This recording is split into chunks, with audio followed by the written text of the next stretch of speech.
Sidang jamaah Jumat rahimakumullah.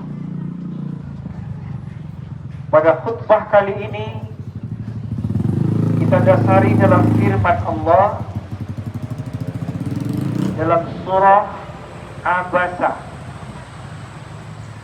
ayat ke-33 sampai ayat 37. Surah Abasa adalah surah yang ke-80 di dalam susunan mushaf Al-Quran.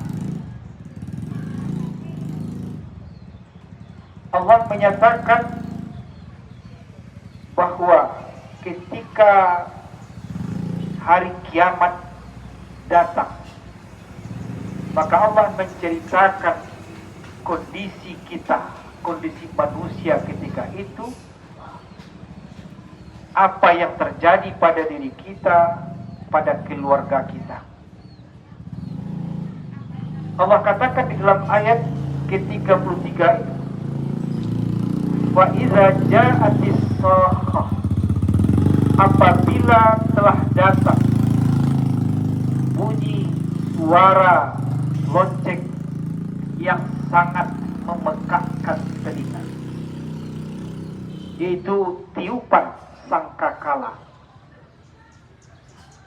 Para ulama tafsir mengungkapkan di sini bahwa yang dimaksud dengan tiupan itulah tiupan sangkakala yang kedua,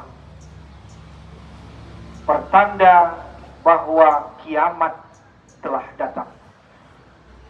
Pada tiupan pertama, seluruh yang bernyawa akan meninggal dunia.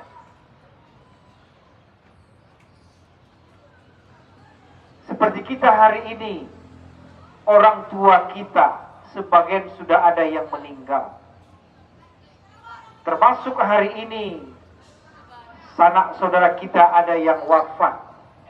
Kemudian berikutnya akan terus saja ada yang meninggal. Maka seluruhnya akan menemui ajalnya ketika tiupan sangkakala yang pertama itu terjadi. Lalu setelah semuanya meninggal, maka berbunyilah kembali tiupan yang kedua, yang itulah dinamakan dengan as-sakhah.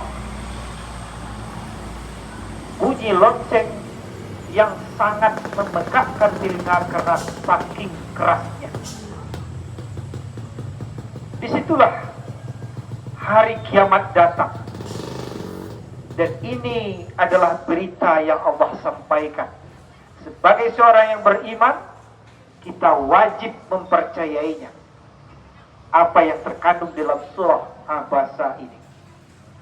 Lalu bagaimana gambaran kita ketika dihidupkan lalu akan kiamat itu akan datang? Maka kondisi kita ketika itu adalah yauma yafirrul mar'u min akhihi. Pada hari itu setiap diri, setiap manusia yafirru, lari, melarikan diri. Dari siapa? Min akhihi, dari saudaranya. Kemudian Allah sambung, wa ummihi wa bani, wa ummihi wa abihi, lari dari ibu dan bapaknya. Kemudian Allah katakan wa sahibatihi wa bani, lari dari istri dan lari dari anak-anaknya. Kenapa? Likulli imri'in minhum yauma idzin sya'nu yughni. Karena masing-masing kita, masing-masing di antara mereka ketika itu, kata Allah, pada hari itu disibukkan untuk mengurus dirinya masing-masing. Kaum muslimin yang terhormat, Allah membuat urutan. Saudara yang pertama kita tinggalkan, kemudian baru ibu dan bapak, seterusnya istri atau suami dan anak-anak. Urutan itu menjelaskan kepada kita bahwa semakin ke belakang, artinya anak-anak, semakin itulah yang sangat kita cintai. Bisa kita tes Bapak kaum muslimin. Siapakah yang paling kita cintai dalam keluarga kita kalau bukan anak-anak kita? Dalam kehidupan sehari-hari bisa kita lihat ketika kita jauh dari anak-anak kita, jadi kita makan di sebuah restoran sementara anak-anak kita jauh, yang teringat anak-anak kita. Kalaupun orang tua kita teringat, mungkin sudah nomor sekian, apalagi saudara kandung kita. Kalau orang tua mungkin yang serumah dengan kita masih bisa kita ingat. Kalau yang sudah tidak serumah, tidak jarang di antara manusia dalam kehidupannya tidak memperhatikan. Maka Al-Imam Az-Zamakhsyari di dalam kitabnya mengatakan, kenapa manusia itu lari dari saudara-saudaranya seperti ini?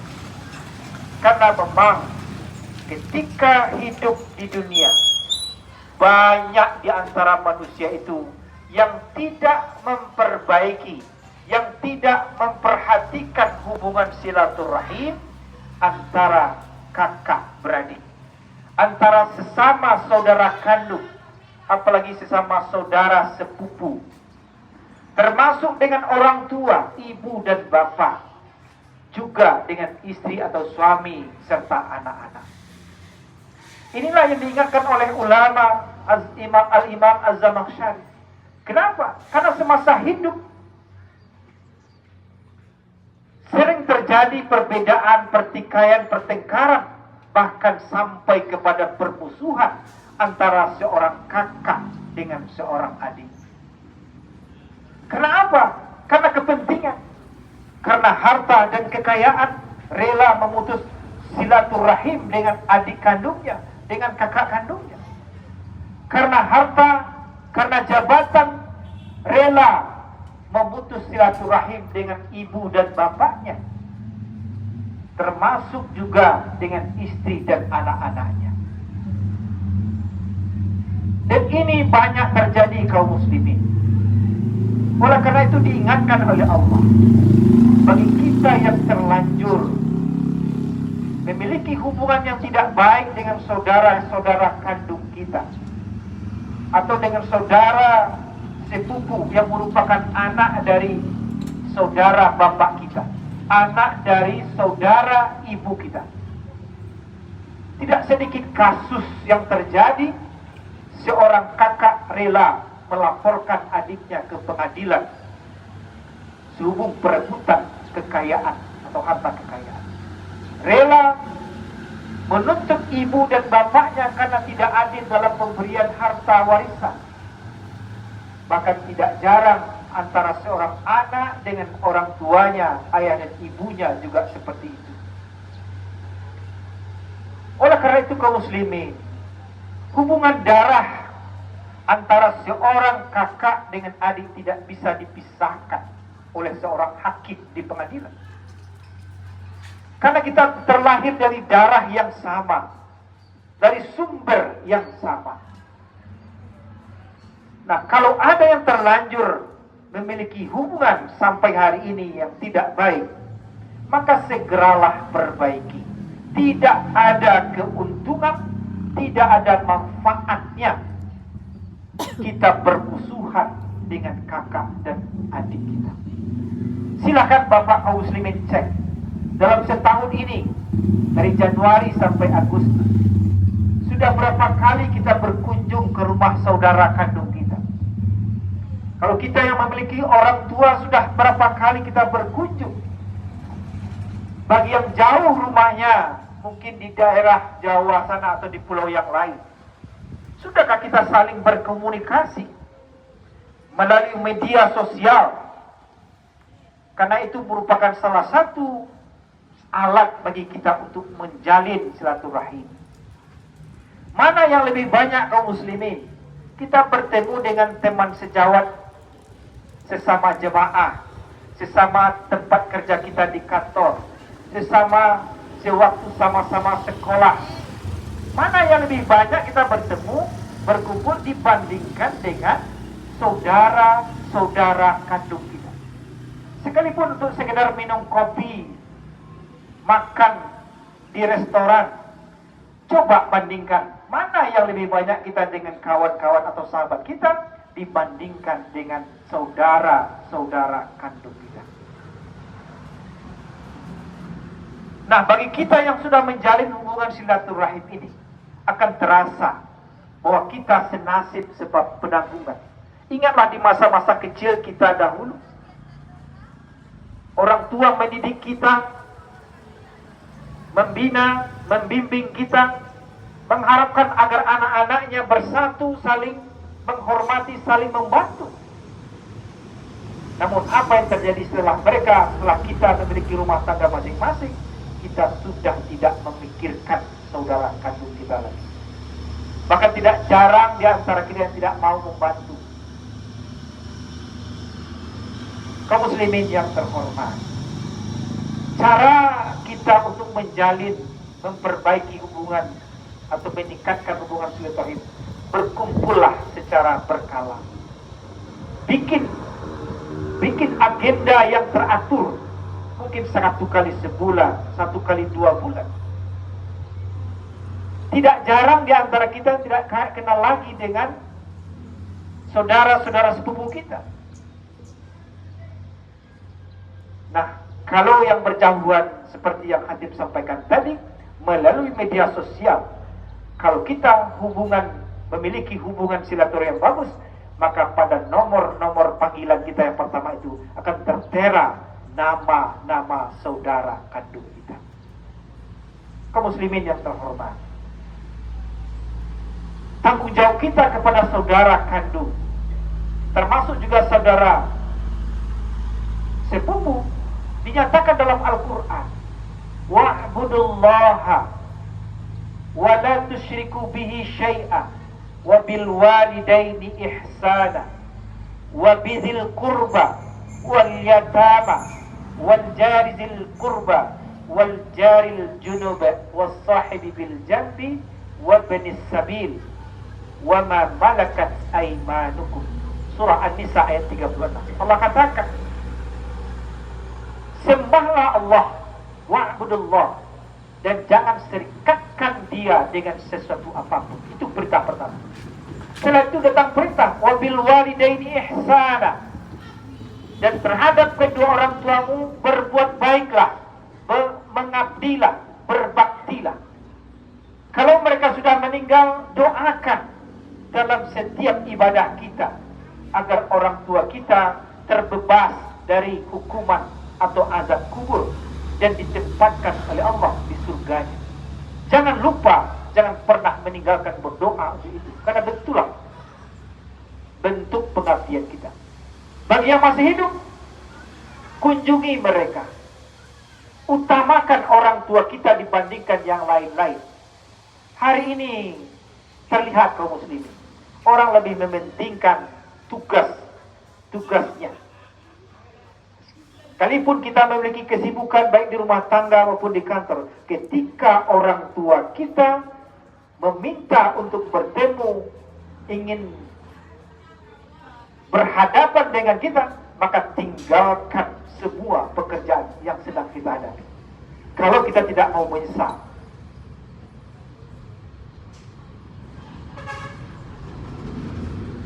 Selagi kita hidup inilah, maka perintah kedua itu tadi, wabil walidaini ihsana. Baru ketika itu yang ketiga adalah wabidil qurba, berbuat baik kepada karib kerabat. Dan di antara karib kerabat yang paling dekat itu adalah saudara kandung kita. Baru kemudian tetangga dekat, tetangga jauh, kemudian teman sejawat, ibnu sabil, para budak dan sebagainya. Inilah diperingatkan oleh Allah kepada kita kaum muslimin untuk selalu menjaga hubungan silaturahim.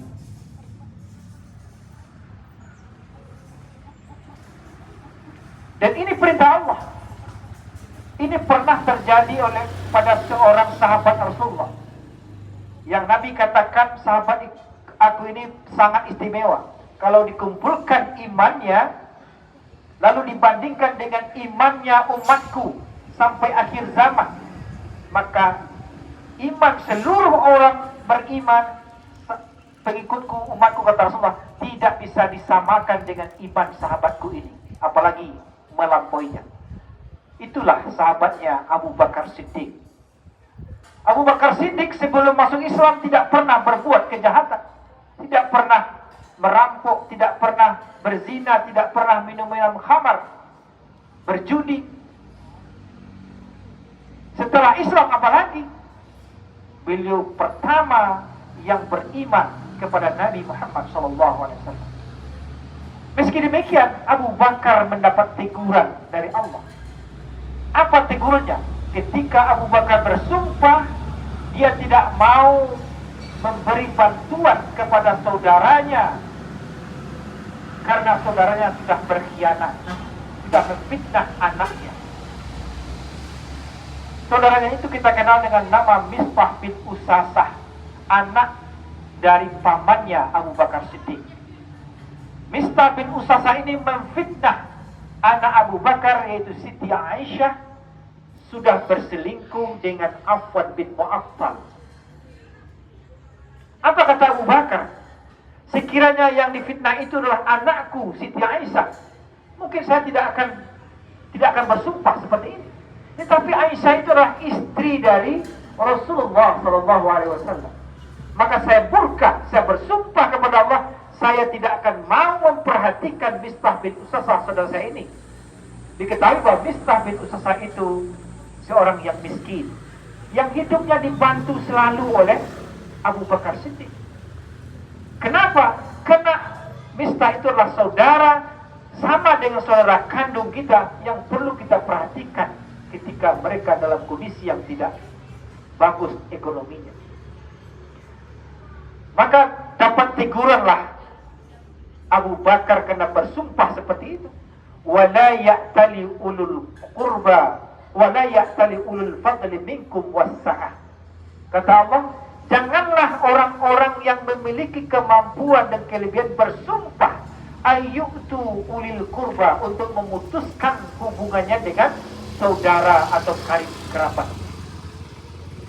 Begitu ancaman Allah bagi orang-orang yang memutuskan hubungan silaturahim dengan saudara kandung atau saudara sepupunya. 1 minggu lamanya Abu Bakar menangis mendapat teguran karena sumpahnya ini. Maka Allah katakan, "Falyafu wal yasfahu." Maafkan dia. Kalau dia memfitnah anakmu, istri Rasulullah, maafkan, itu urusan dia dengan Allah. Tapi kewajibanmu sebagai saudara tetap kamu jalankan. Akhirnya Abu Bakar kembali menunaikan kewajibannya, membantu Misbah bin Usasah yang merupakan saudaranya ini. Nah, kaum muslimin yang terhormat, ini pelajaran yang berharga bagi kita. Kalau ada di antara kita yang bermusuhan dengan kakak kita, dengan adik kandung kita, bahkan mungkin dengan orang tua kita, dengan anak-anak kita, maka segeralah perbaiki hubungan ini. Kalau kita tidak termasuk orang-orang yang diceritakan oleh Allah di dalam surah Abasa ayat 33 ini. Betapa sedihnya orang tua kita, termasuk kita kaum muslimin. Betapa sedihnya kita melihat anak-anak kita sudah tidak bersatu lagi, sudah saling tidak peduli.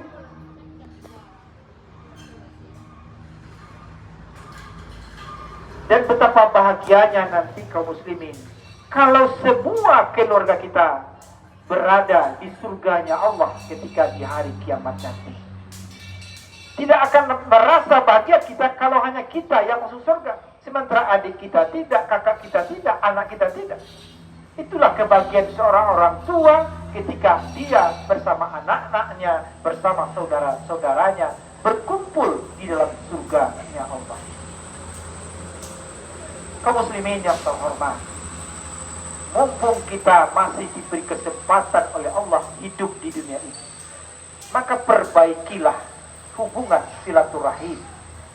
Jangan karena memperturutkan hawa nafsu berupa untuk mencari harta dan kekayaan, Jangan karena hanya memperturutkan hawa nafsu untuk mencari pangkat, jabatan, dan kedudukan, lalu kita berseberangan, kita saling memusuhi antara satu dengan yang lain sesama saudara kita.